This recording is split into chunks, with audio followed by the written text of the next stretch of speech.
Je me souviens de cette scène où elle mixe un maquereau cru, où elle le boit comme ça à même le shaker. Salut Trois Couleurs, c'est Maman Fleury, on est dans mon restaurant aujourd'hui, Datil, et on va parler de cinéma.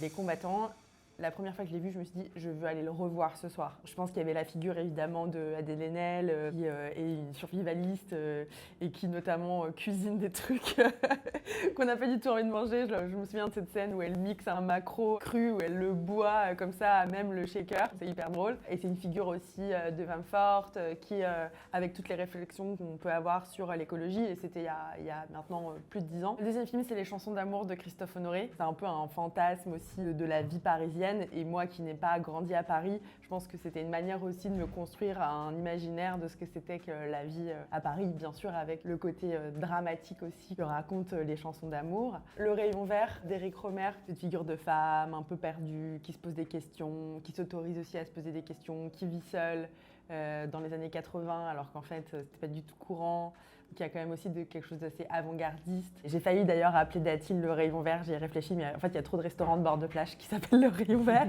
Partir un jour de Amélie Bonin, je trouve que la figure de la chef est assez représentative de la figure moderne. En tout cas moi je m'y suis retrouvée de femme chef, de ce que c'est qu'ouvrir un restaurant. J'ai trouvé que c'était assez, on va dire, crédible dans ce que ça racontait. Menu plaisir de Frédéric Wiseman, ce qui se passe dans cette cuisine qui est évidemment historique, qui est la cuisine de la famille Trois Gros, mais aussi dans la mise en place d'une salle de restaurant, de l'excellence qu'on a dans un restaurant 3 étoiles comme celui-là, etc.